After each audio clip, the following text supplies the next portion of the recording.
The next time you board a flight, look at the person in seat 1A. You might see a tourist, a celebrity, or just someone who paid extra.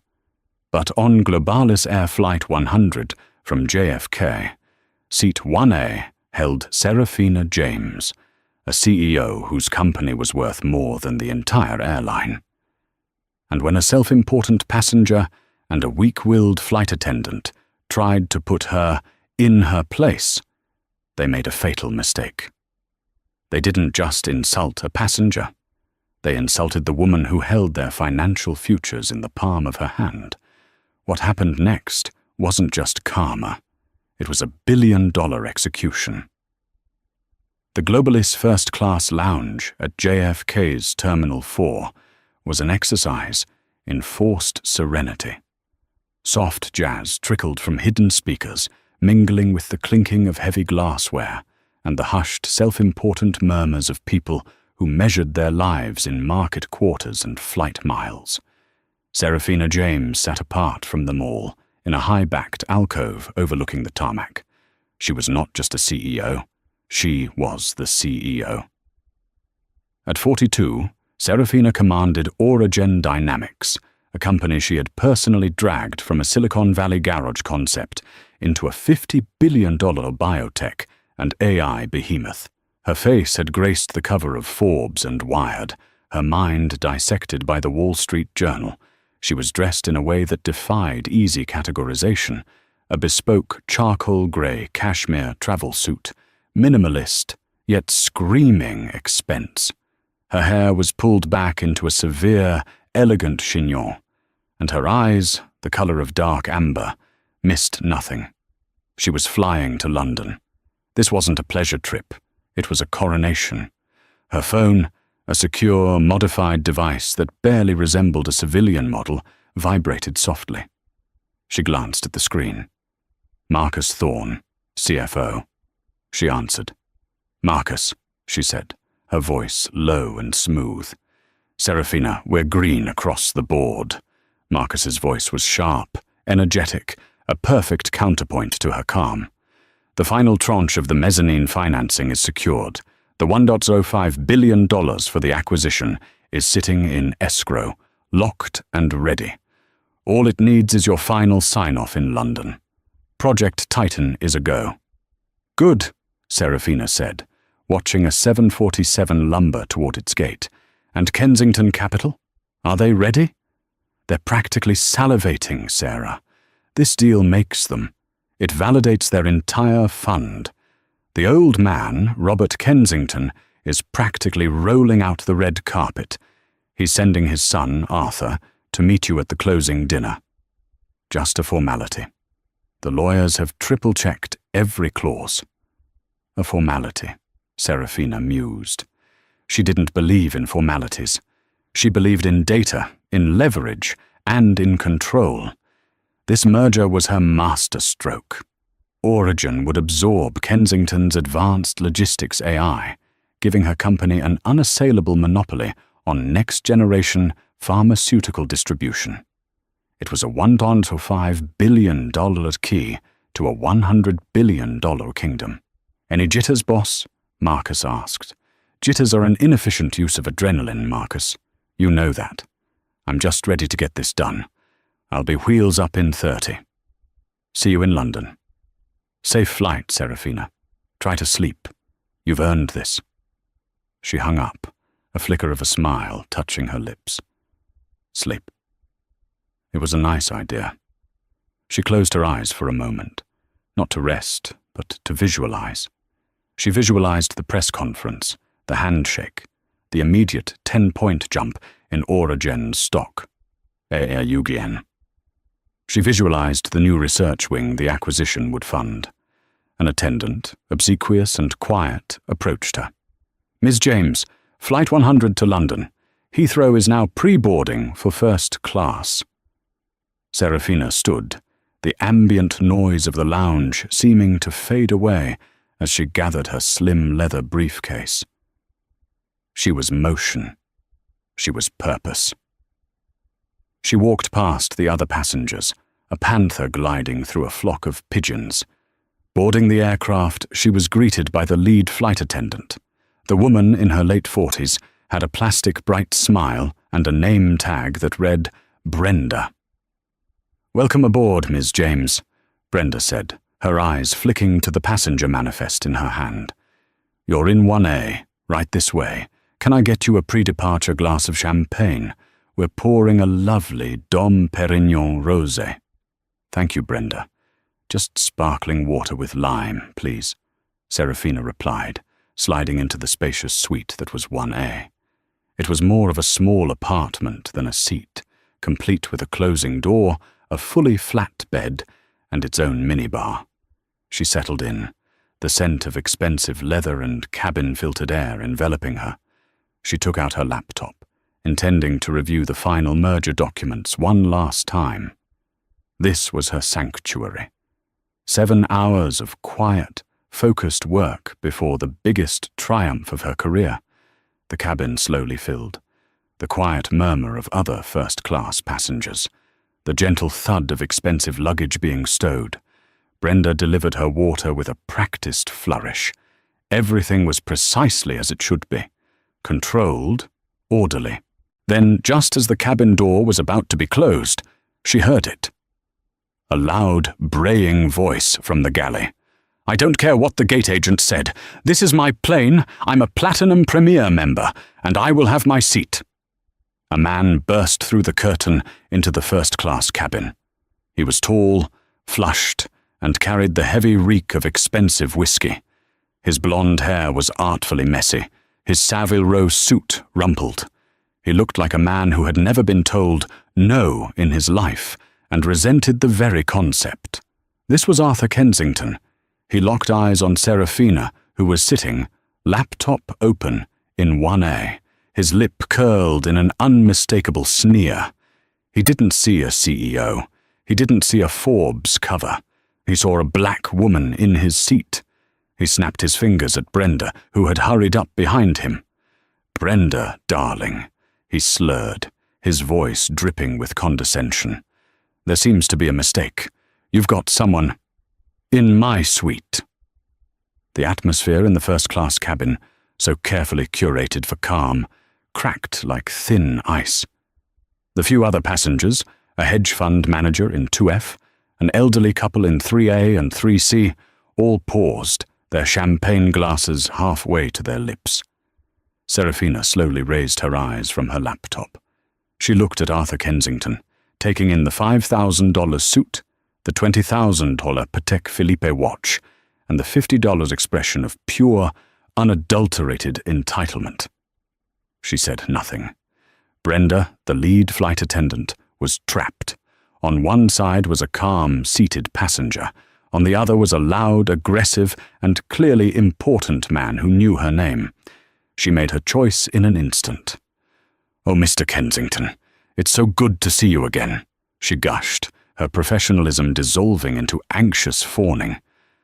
"I am so sorry. Let me check this for you." "Check it fast, darling," Arthur said, not taking his eyes off Serafina. He waved his boarding pass, a crumpled piece of cardstock in Brenda's face. "It says 1A, always does." Brenda bustled over, her plastic smile now strained. "Ma'am?" she said to Serafina, her tone already shifting. It had lost the "welcome aboard, Ms. James" respect, and taken on the weary note of a teacher addressing a difficult child. "I'm so sorry. There appears to be a double booking on this seat." Serafina held up her phone, the digital boarding pass glowing on the screen. "Serafina James. Seat 1A, flight GA 100, JFK LHR." "I don't believe so," Serafina said, her voice perfectly level. "My reservation was confirmed 3 months ago. This is my seat." "See, she's arguing," Arthur scoffed, leaning against the bulkhead as if he owned it. He took a theatrical sniff. "This is ridiculous. Brenda, I have a very important meeting in London. I fly this route twice a month. I always sit in 1A. Just handle this." "Handle this," hung in the air, thick with unspoken meaning. "Handle her." Brenda's face flushed. She turned back to Serafina, her voice dropping to a conspiratorial, patronizing whisper. "Ma'am, Mr. Kensington is one of our most valued flyers. This must be a system glitch. I'm sure you understand. I have a perfectly lovely seat for you in our business class cabin. It's a window seat, very comfortable." The insult was surgical. A downgrade. Serafina's eyes hardened. This was no longer a mistake. It was a choice. "Brenda," Serafina said, her voice dropping, becoming so quiet that Brenda had to lean in to hear it. "This is my confirmed, ticketed and assigned seat. I am the CEO of Auragen Dynamics. I am also flying to London for a very important meeting. I am not moving." The name Auragen Dynamics meant nothing to Brenda. It was just a jumble of corporate-sounding words. But Mr. Kensington was here. He was loud, and he was demanding. Arthur, however, had overheard. He threw his head back and laughed. It was a harsh, barking sound. "CIO? Oh, that's rich. CIO of what? A hair-weaving company. Listen, sweetheart, I don't have time for your games." He stepped forward, looming over her seat. "Now be a good girl and move, or I'll have the pilot make you move." The threat was naked. The racism, thinly veiled, was now undeniable. He wasn't just an arrogant passenger. He was a belligerent bully. "Sir, please," Brenda said, wringing her hands, shooting a desperate look at Serafina. "Ma'am, please don't make this a scene." "I am not making a scene," Serafina stated, her gaze locked on Arthur. "You are. And you." She shifted her gaze to Brenda, her eyes like chips of amber ice. "Are enabling him. Get your gate supervisor, now." "We don't have time for that," Arthur snapped. "The door is closing. Are you going to delay this entire flight because she," he gestured dismissively, "is having a tantrum? I'm flying to London to close a billion-dollar deal. This is unacceptable." The irony was so thick it was suffocating. He was, at this very moment, shouting at the other half of his billion-dollar deal. But in his world, a black woman, even one in a cashmere suit in 1A, could only be an obstacle, not a peer. "Brenda," Arthur's voice turned cold. "Call security. Get her off this plane. I'll file a report. Say she's being disorderly. Say she threatened you. I'll back you up." Brenda's eyes widened in panic. The threat of a formal complaint, the promise of backing from a Platinum Premier member. It was too much. She saw her career, her pension, her flight benefits, all threatened by this quiet, immovable woman. She drew herself up, her face setting into a mask of false authority. "Ma'am," she said, her voice trembling but loud enough for the cabin to hear, "I am the lead flight attendant on this aircraft. I am ordering you to relinquish this seat. If you do not comply, I will be forced to treat this as a Level 2 security threat and have you removed from the flight by Port Authority police." The entire cabin was silent. The hedge fund manager was openly filming on his phone. Serafina saw it. She saw the smirk on Arthur Kensington's face, the triumphant, "gotcha" look. This was the trap. If she argued, she was the disorderly black woman. The video would go viral. CAO has meltdown on plane. It would be on TMZ before they even reached the gate. It would jeopardize the merger. It would be a distraction. It would give Kensington Capital's board an excuse to pause, to question her temperament. She had spent 2 decades building a reputation of icy, perfect control. She would not let this drunken fool and this spineless attendant take it from her in 2 minutes.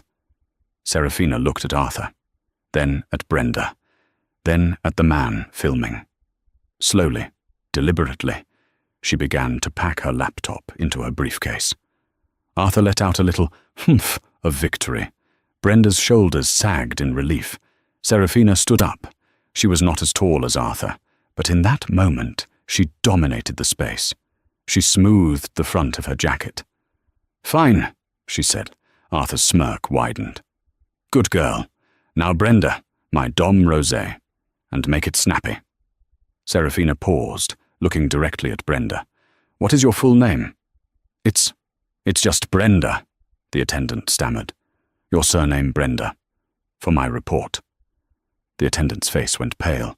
It's Sullivan. Brenda Sullivan. Thank you, Brenda Sullivan, Serafina said.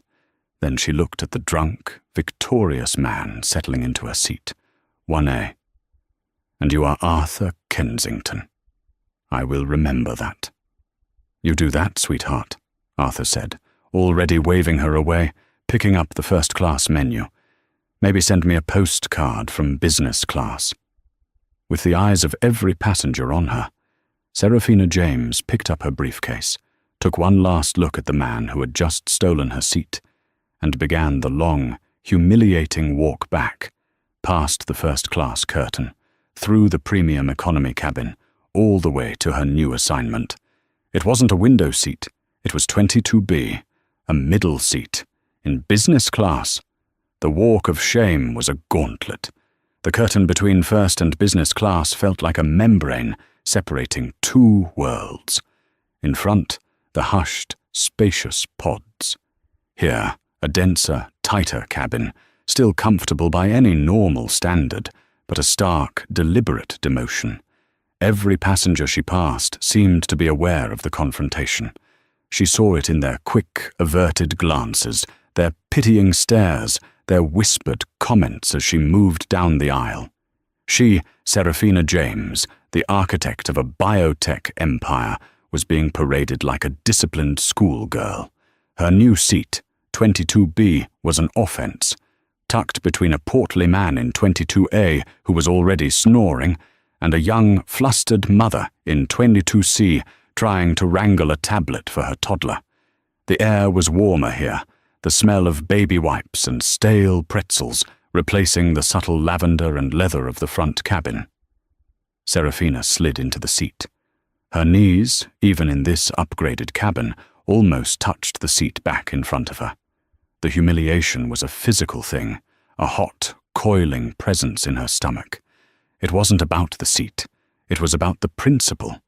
It was about the casual, venomous ease with which she had been dismissed, categorized and displaced.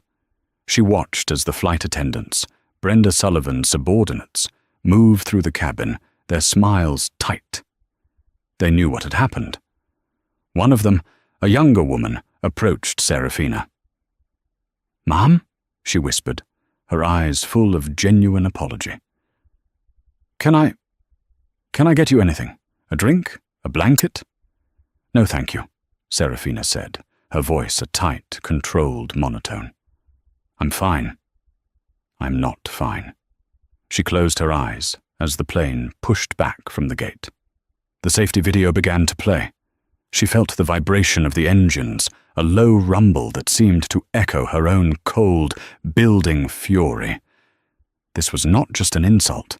It was a data point, a variable she had not accounted for. She had spent her entire life outthinking, outworking, and outmaneuvering men like Arthur Kensington. Men who inherited their power and wore it like a cheap cologne, reeking of unearned confidence. Men who saw the world as their personal playground and people like her as the staff, or worse, as furniture. And Brenda Sullivan, the enabler, the weak link. The woman who, given a choice between right and wrong, chose the path of least resistance, which was, as it so often is, the path of casual bigotry. The humiliation was a fire, but Serafina James was not one to burn. She was one to forge. She replayed the scene in her mind. Arthur's sneer, Brenda's panic, the man filming, and Arthur's words. "I'm flying to London to close a billion-dollar deal. My partners in London are waiting for me. This is unacceptable." A thought, cold and sharp, cut through her anger. Kensington. Marcus had said the name. Sending his son, Arthur, to meet you at the closing dinner. Serafina's blood didn't just run cold, It froze. It couldn't be. The world could not be that small, that poetically, grotesquely ironic. She had seen pictures of the founder, Robert Kensington, a stern, older man. She had deliberately avoided looking up the son. She'd been told he was a lightweight, a socialite, a non-factor in the actual mechanics of the deal. He was just supposed to show up, smile for the cameras, and collect his inheritance. Arthur Kensington. Arthur Kensington. She pulled out her laptop. The man in 22A grunted as her elbow brushed him. She ignored him. Ladies and gentlemen, we are now able to activate our in-flight Wi-Fi. The captain's voice crackled over the PA. Serafina paid the exorbitant $40 fee for the premium connection without blinking. Her fingers flew across the keyboard, bypassing the airline's clunky portal and connecting directly to her company's secure VPN. She pulled up the Project Titan data room. Folder. Key personnel. Subfolder. Kensington Capital Partners. There he was. Arthur Kensington, Jr., EVP of Global Strategy. A glossy, smiling headshot. The same artfully messy hair. The same arrogant chin. The same man currently sitting in her seat, 1A, drinking her champagne. She sat back, the upholstery of the cramped seat crackling. He had no idea. He had just threatened, insulted, and forcibly removed the CEO of Auragen Dynamics, the woman who was, at that very moment, in the process of wiring his family's company over $1 billion. He had called her sweetheart. He had told her to be a good girl. He thought he was flying to the biggest victory of his life. He had no idea he was sitting in a 1.5 billion Panos ticking time bomb. A slow, cold smile touched Serafina's lips. The humiliation evaporated, replaced by something else, something glacial. This was no longer a personal insult. This was a material, adverse change. Arthur Kensington wasn't just a racist bully. He was a liability. He was a catastrophic failure of judgment. He was a risk to her shareholders. And if he was the future leadership of the company she was about to acquire, then Project Titan was built on a foundation of sand. She heard faintly a burst of loud laughter from the first-class cabin. He was probably regaling Brenda with the story, their little victory. Serafina James opened a new window. It was a secure, end-to-end encrypted messaging app. Her fingers typed a single, simple message. To Marcus Thorne. Subject: Emergency, get online. Now. Project Titan is compromised. Marcus Thorne was a man who lived by the numbers. He was online in 45 seconds. The video call window popped up on Serafina's laptop, his face sharp and worried, even in the grainy in-flight bandwidth. Serafina, what's wrong? He said. No preamble. You're on the plane. Did you discover fraud? Is the SEC looking at them? What's compromised? The leadership, Serafina said.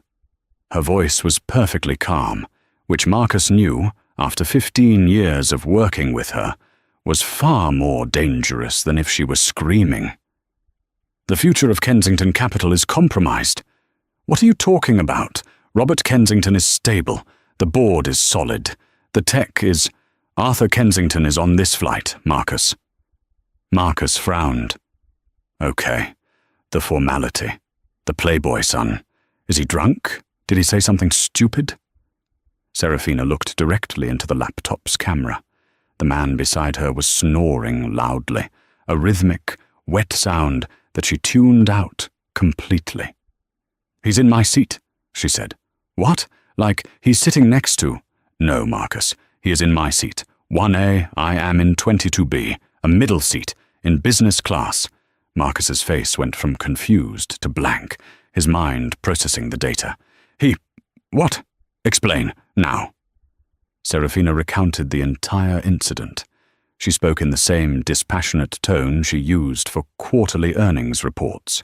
She detailed Arthur's arrival, his exact words. CEO of a hair-weaving company. Be a good girl. And Brenda Sullivan's panicked, prejudiced compliance. She detailed the threat to call security, the man filming, and her walk of shame to the back of the plane. As she spoke, Marcus Thorne's face went through a remarkable transformation. The financial analyst disappeared, and the man who had stood by her since they were two 20-somethings with a bad idea and a rented server reappeared. His face turned a deep, furious red. That son of a... He bit off the curse, his knuckles white as he gripped his desk. He had no idea who you were? None, Serafina confirmed. To him, I was just a black woman who didn't belong. He's in 1A right now, drinking champagne, bragging to the flight attendant about the billion-dollar deal he's flying to London to close. Our deal, Marcus. A heavy silence filled the call. Marcus closed his eyes, took one deep, centering breath, and when he opened them, he was all business again. He was her CFO. He was her weapon. Okay, Marcus said, his voice now as cold as hers. So he's a racist, entitled pig. That's vile, but is it a material adverse change? Can we legally kill the deal over this? Think, Marcus, Serafina urged. This isn't just an insult. This is a data point. This man is the heir apparent. He's listed as EVP of Global Strategy. He is the future of the company we are about to weld to our own. And he just demonstrated, in the most public way possible, a catastrophic lack of judgment, an uncontrollable arrogance, and a level of bigoted liability that could sink us in 1,000 different lawsuits. She leaned closer to the screen. This is the Material Adverse Change Clause. The discovery of any undisclosed information, action, or characteristic of the party to be acquired that would reasonably be expected to result in material damage to the reputation, finances, or operational stability of the acquirer. He is that characteristic, Marcus. He is a walking, talking, reputation-destroying, SEC violation waiting to happen. We cannot, and will not, integrate that into Origen. Marcus's eyes lit up. He was already nodding, his fingers flying on his own keyboard. You're right. God, you're right. It's not about the insult. It's about the liability. He's a poison pill. Exactly, Serafina said. So, Marcus said, a grim, sharp smile spreading across his face. What's the play, boss? You want to scare him? Rattle his father? Serafina looked past her own reflection in the laptop screen to the dark cabin around her. She thought about the sneer on Arthur's face. She thought about Brenda's smug relief. No, Serafina said. I don't want to scare him. I want to end him. The twist wasn't just that he had insulted her. The twist was that he had given her leverage. He had handed her a knife, believing it was a feather. Marcus, Serafina ordered. Project Titan. Are the funds in escrow? Yes, Marcus replied. The $1.05 billion is at JP Morgan in a segregated escrow account. It's set to release automatically upon the dual digital signature at 9:00 a.m. London time, T-minus 12 hours. I want you to call the bank. I want you to call Robert Bennett, the head of global M&A at JP. You wake him up. You cite the Material Adverse Change Clause, Section 11B. You tell him Origen is exercising its right to halt the transfer, freeze the account, freeze all $1,050 million, effective immediately. Marcus's eyes widened. Sarah, that's not a shot across the bow. That's a nuke. The second that wire is frozen, alarms will go off at Kensington Capital, at their banks, at every financial news outlet. Their credit lines will be suspended by noon. I know, Serafina said. Do it. Done, Marcus said, not a hint of hesitation left. I'm on it. What else? The press, Serafina said. This can't be a rumor. I want it official. I want you to draft a press release. Simple. Direct. Auragen Dynamics has, as of 01 Zoro GMT, halted its planned acquisition of Kensington Capital Partners, citing the discovery of material, undisclosed liabilities related to the target company's executive leadership, and a catastrophic failure in leadership judgment that violates Auragen's core principles of ethics and governance. Oof, Marcus winced. That's brutal. Catastrophic failure in leadership judgment. He'll never work in this hemisphere again. That's the point, Serafina said. Have it ready to go out at 7 a.m. London time, just before the market opens. I want Robert Kensington to see it at the same time the Financial Times does.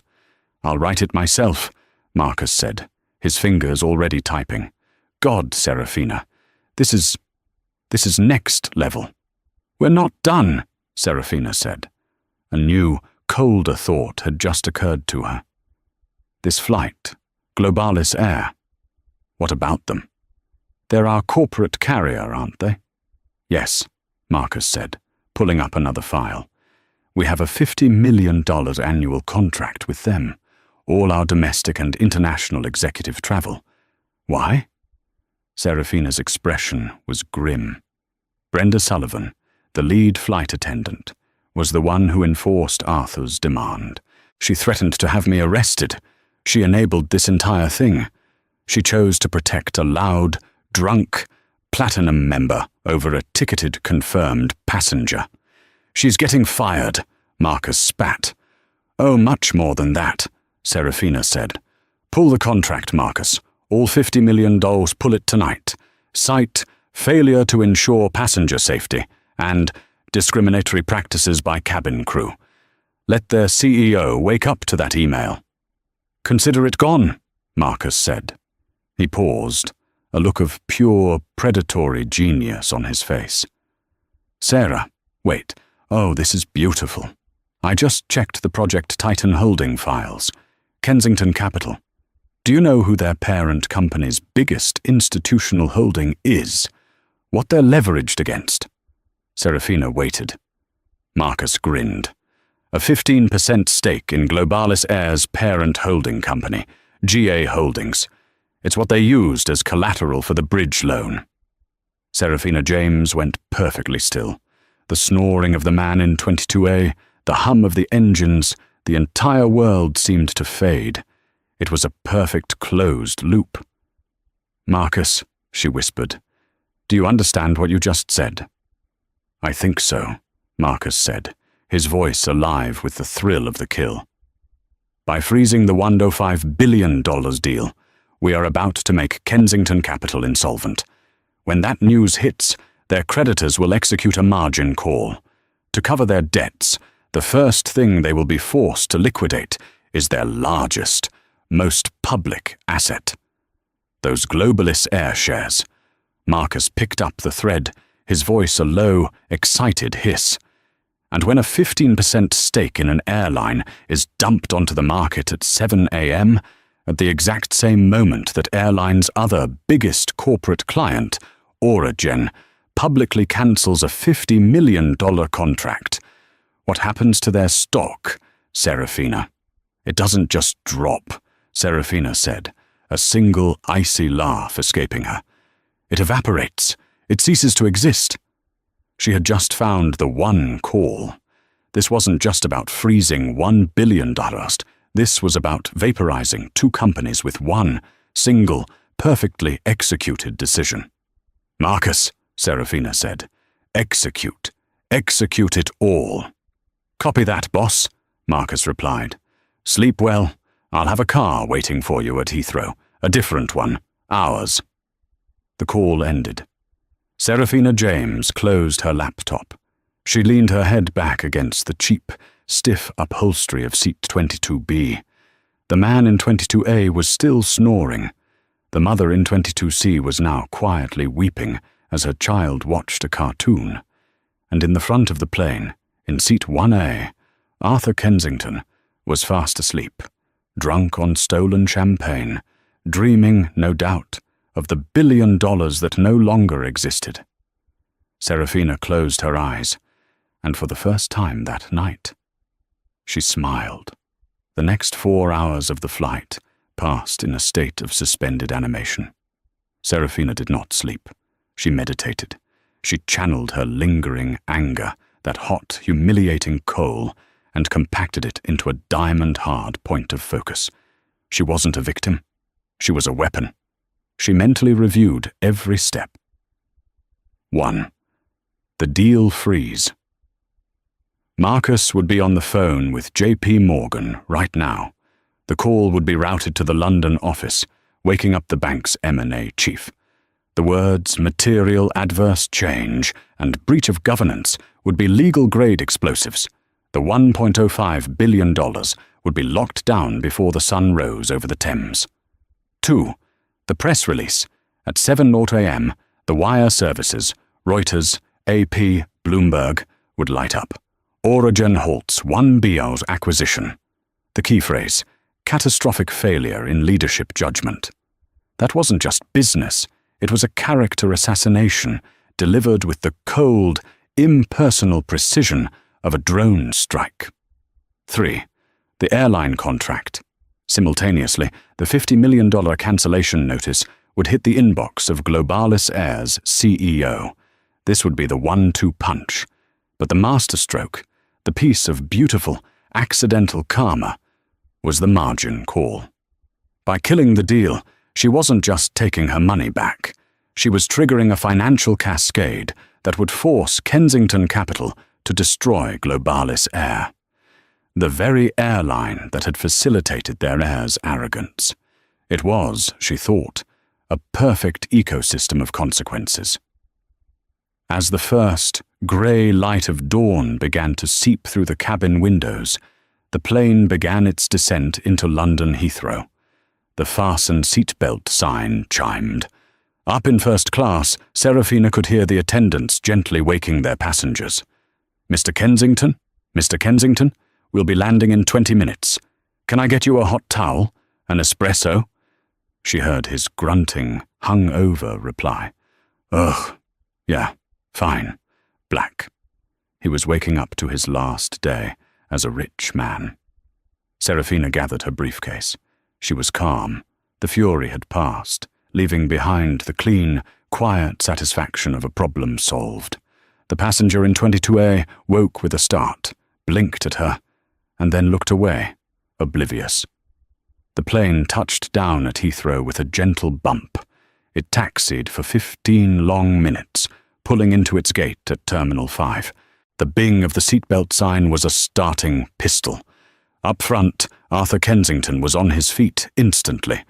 He was a man in a hurry, pushing to the front, grabbing his coat from Brenda. "Thank you, darling," he slurred, patting her arm. "You were a peach. I'll be sure to put in a good word for you." "Thank you, Mr. Kensington. Have a wonderful meeting." Brenda beamed, her relief palpable. Serafina did not move. She sat in 22B. She waited. The business-class cabin slowly emptied. The economy passengers began to file past, shooting her curious looks. She waited until the entire plane was empty, save for the crew. Finally, she stood, smoothed her cashmere jacket, and walked to the front. Brenda Sullivan was in the galley, collecting champagne flutes, a little skip in her step. She saw Serafina and her face fell. "Oh," she said. "You're still here." "I am," Serafina said. She paused at the open aircraft door. "Brenda Sullivan, correct?" "Yes," Brenda said, her hand on her hip, her confidence returning. "Look, I'm sorry about the situation, but it's all sorted out. You really need to deplane." "It is all sorted out," Serafina agreed. She looked at the terminal beyond the jet bridge, and then her phone vibrated. It was 7:01 a.m. The press release was live. The contract was cancelled. The freeze was absolute. Right on cue, Arthur Kensington's voice, a high-pitched shriek of panic, echoed from the terminal. "What do you mean? Frozen?" Brenda's head snapped up. Serafina stepped off the aircraft and onto the jet bridge. The scene at the gate was pure pandemonium. Arthur Kensington was standing in the middle of the terminal, his phone pressed so hard to his ear it looked like he was trying to merge with it. His face, moments ago flushed with whiskey and victory, was now a ghostly, mottled white. "Dad! Dad, pick up! What do you mean? A margin call," he screamed, his voice cracking. Other passengers streamed around him, staring at the spectacle of a man in a $5,000 suit having a complete public meltdown. He saw Serafina walking calmly toward him, but his brain didn't register her. He was in his own private hell. "No, the Auragen deal, it's fine. I'm here to sign it," he yelled into the phone. "What press release? What catastrophic failure?" Serafina walked past him without a single glance. At the edge of the gate area, 2 people were waiting for her. The first was a broad-shouldered man in a dark suit, her personal security head, Michael. He'd been sent by Marcus. He nodded at her. "Ms. James, the car is ready." The second person was a man in a sharp Globalis Air uniform, not a flight attendant, but a high-level manager. His name tag read Alan Peterson, head of UK operations. He was pale and sweating. "Ms. James?" he said, his voice trembling. He was holding a tablet. He had clearly just read the 7 a.m. emails. "Ms. James, I'm Alan Peterson. There seems to be a terrible misunderstanding." "No, Mr. Peterson," Serafina said, pausing to look him in the eye. "I believe for the first time there is perfect understanding. You have my lawyer's contact information. He will be handling the termination of our $50 million contract. Excuse me." She began to walk away. "Wait, please!" Peterson scurried after her. The attendant, Brenda Sullivan, she is suspended, fired. We will issue a public apology. We can fix this." Serafina stopped. She looked back, not at Peterson, but at the jet bridge. Brenda Sullivan had just stepped out, her roller bag in hand. She saw her boss, Mr. Peterson, begging a passenger she didn't recognize. "Alan," Brenda called out, confused. "What's going on? Is there a problem?" Alan Peterson turned, and the look on his face was murderous. "Brenda!" he hissed, his voice shaking with rage. "Give me your badge. Give me your wings. You are grounded, pending immediate termination." "What?" Brenda shrieked, her face crumbling. "Why? Because of her? It was a simple seat mix-up. Mr. Kensington is a platinum member." "Mr. Kensington," Peterson roared, "is the reason we're about to lose $50 million in corporate contracts. Auragen Dynamics. Does that name mean anything to you, you idiot?" Brenda just stared, her mouth open, the pieces not fitting.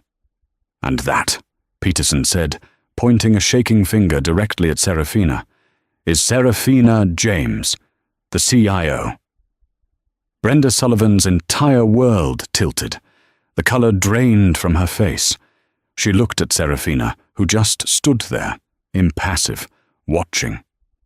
She looked at Arthur Kensington, who was now on his knees, his phone clattering to the floor, as he stared at the financial news ticker on a giant airport TV screen. The ticker was scrolling in bright red letters. Organ Holtz won Baghdad's Kensington acquisition, citing leadership failure. KCP fails to meet margin call. GAR stock in free fall, down 30% in pre-market trading.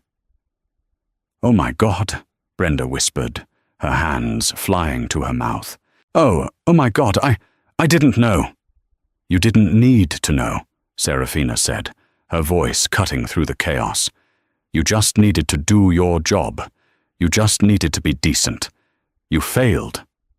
Serafina turned and walked away, her security guard flanking her. She didn't look back. She left them all in the wreckage they had built. Arthur Kensington on his knees, his billion-dollar future gone. Brenda Sullivan, her career over, weeping at the gate. And Alan Peterson, left to explain to his board why their stock was now worthless. The karma hadn't just hit, it had pulverized. The fallout was not just immediate, it was absolute. It was a financial execution, and Serafina James had been both judge and jury. The chaos she had left behind at the gate was merely the first tremor of an earthquake she had triggered from 30,000 feet. For Arthur, the world ended, not with a bang, but with a series of devastating, sequential dings from his phone. He was still on his knees in the terminal when his father finally called him back. He saw the name Robert Kensington on the screen and felt a surge of hope. His father would fix this. His father always fixed this. He picked up. "Dad? Thank God. Someone named Marcus Thorne just—" "Shut your mouth, Arthur." The voice on the other end was not his father. It was a cold, dead thing. It was Robert Kensington, the chairman, the patriarch, the man who had built an empire from nothing. "You are not to speak. You are to listen." "But Dad, the deal, it's just a misunderstanding. This woman—" "The woman, you incurable." Robert bit off the word, his voice thick with a disgust Arthur had never heard directed at him. The woman was the deal. The woman was Serafina James. You just publicly assaulted the CEO of Aura-Gen Dynamics. You just cost this family $1 billion. I didn't know, Arthur whimpered, the blood draining from his face. "And that," his father hissed, "is the entire problem. You never know, you just are. You are a liability, an embarrassment. And as of 7:05 a.m., you are no longer an employee of Kensington Capital. You are terminated, for cause." "Dad, you can't." "I can. I have. The board has already voted. The press release is being drafted." Then came the dings. Ding. An email from corporate Amex. Card suspended. Ding. An email from the trustees of his fund. Access revoked pending review. Ding. An email from his corporate housing in London. Lease terminated. Eviction notice to follow. "Dad, wait. My card. I'm at Heathrow. How do I even get home?" "You are a grown man, Arthur. I suggest you figure it out. One more thing. Do not call this number again. You are no longer my son. You are just the man who lost it all." Goodbye. The line went dead.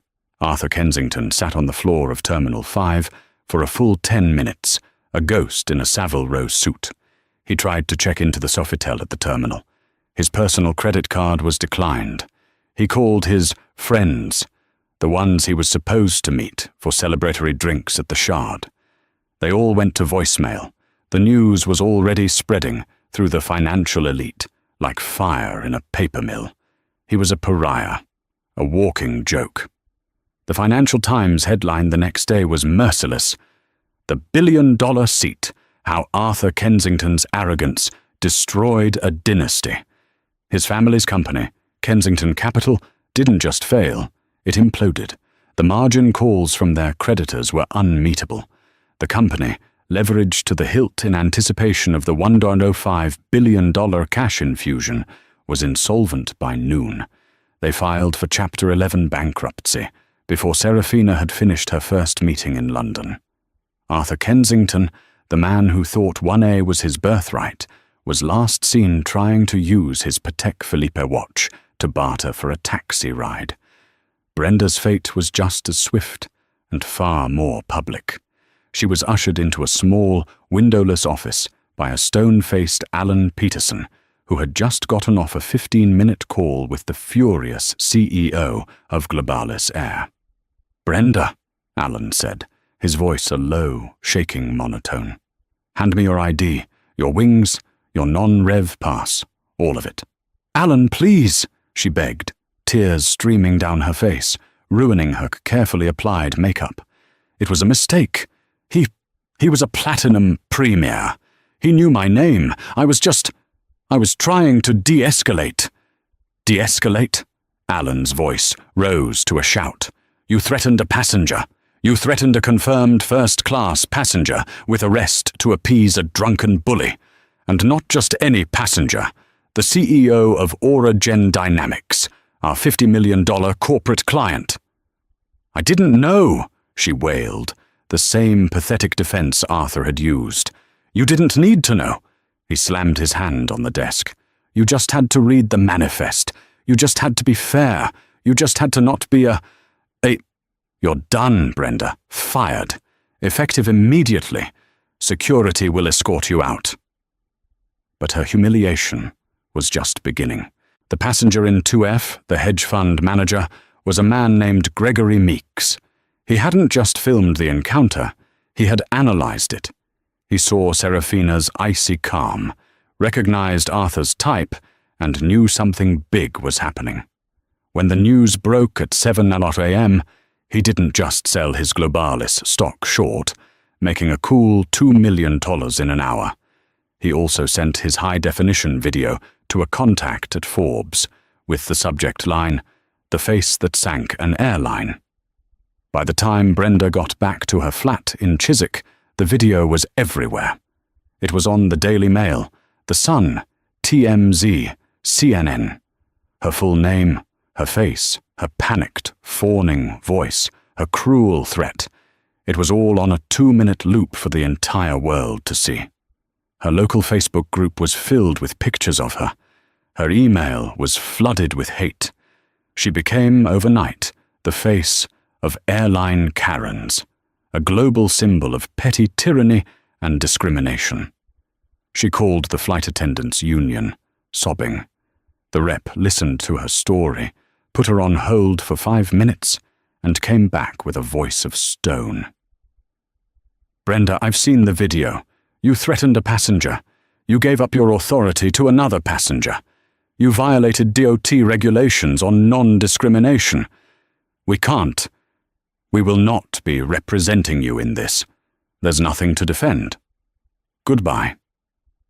Blacklisted, publicly shamed and unemployable in the only industry she had ever known, Brenda Sullivan, 48, lost her career, her pension, and her house. She had protected the wrong, valued flyer. For the airline, the reckoning was a corporate bloodbath. The emergency board meeting was called at 7:15 a.m. GMT. The CEO, James Harker, logged on to the call from his home gym, still in his workout gear, to see a screen full of furious, terrified faces. Their stock, GAH, was in absolute freefall. It had opened at $45. In the pre-market, it was already at $12. James, a board member from a massive private equity firm, snapped. "Explain to me, in simple terms, how you allowed one flight attendant to vaporize 70% of our market cap. Explain." "This is an isolated incident," Harker protested, sweat pouring down his face. "It's a personnel issue. We've terminated the employee. We're reaching out to Ms. James with a full apology." "Reaching out? Reaching out!" the board member shrieked. "She just cancelled a $50 million contract, James. And our other problem, Kensington Capital, is dumping their 15% stake to cover their own margin call. We are being hit from both sides. This isn't a PR crisis. It's an extinction-level event. Your culture allowed this. Your Platinum Premier program caused this. It's your fault." The vote of no confidence was unanimous. James Harker was fired before 8:00 a.m. The new, terrified interim CEO immediately drafted the most groveling public apology in aviation history. It was posted on every social media channel. Globalis Air offers its most profound, unreserved and humble apology to Ms. Serafina James and Auragen Dynamics. The events on Flight 100 were a catastrophic failure of our standards, our values, and our basic human decency. We have terminated all employees involved. We are undertaking a full root and branch review of our policies to ensure this can never happen again. We beg Ms. James for a chance to dialogue, to make this right. Serafina was in her car, gliding through London, when Marcus read the statement aloud to her. She dictated a simple reply. Marcus typed it up and released it to the Associated Press. Auragen Dynamics has received the apology. We do not engage in dialogues with companies that practice or enable discrimination. We have moved our business to a carrier that aligns with our corporate values. The matter is closed. The stock sank another 20%. The matter was, indeed, closed. 3 weeks later, Serafina stood in Auragen's new London headquarters, a sprawling, glass-walled space overlooking the Thames. The storm had passed. The news cycle had moved on. Marcus Thorne walked in, not with a file, but with a tablet, and a grin that was pure, predatory satisfaction. "Good morning, boss," he said. "The vultures have finished picking the carcasses, and they've left us some very interesting scraps." "Report," Serafina said, turning from the window. "Scrap number 1, Marcus said, tapping his screen. Kensington Capital's assets. The creditors are auctioning off everything. As we predicted, the Kensington name is so toxic, so tied to Arthur's public failure, that no one will touch their IP. That includes the entire AI logistics portfolio from Project Titan, the tech we wanted. What's the price? They were hoping to get $200 million for it. Right now, the high bid is 0. The bank just wants the liability off its books. They are receptive to offers." "Good," Serafina said. "Offer them $50 million, a 95% discount. They will take it. It's the only offer they'll get. We get the billion-dollar tech for the price of a rounding error." "Already done," Marcus smiled. "Now, for scrap number 2. This one is poetic." He tapped the screen again. "A stock chart for GA, Globalis Air." "As we know," Marcus said, "they're still in the toilet. Stock is hovering at $3.15 a share. They're desperate. The 15% stake that Kensington was forced to liquidate is being held by their creditor bank, Barclays. Barclays is panicking. They're taking a massive bath on this, and they need to get the shares off their books before their quarterly report. They are quietly shopping it around, hoping for a friendly buyer, terrified of a hostile takeover." Serafina looked at the chart. She looked at Marcus. A slow, cold, magnificent smile touched her lips. "They're looking for a friend? Then we shall be a friend." "Sarah?" Marcus asked, his own eyes widening, catching her drift. "You want to? Buy it. All of it, Marcus. All 15%. That would make us the single largest institutional shareholder," he breathed. "It would give us a board seat. It would—" "My God, Serafina, you're not just going to punish them, you're going to own them." "I am an efficient person, Marcus," Serafina said, turning back to the window. "I abhor waste, and prejudice is a very inefficient business model. Call the new CEO of Globalis Air. Tell her Auragen is concerned about the stability of the airline market. Tell her we are willing to restore confidence by purchasing that 15% stake as a long-term strategic investment. They'll be so relieved it's not a hostile raid, they'll sell it to us for pennies." "And the AI patents? We'll get the patents we always wanted. We'll get a controlling interest in our new corporate airline.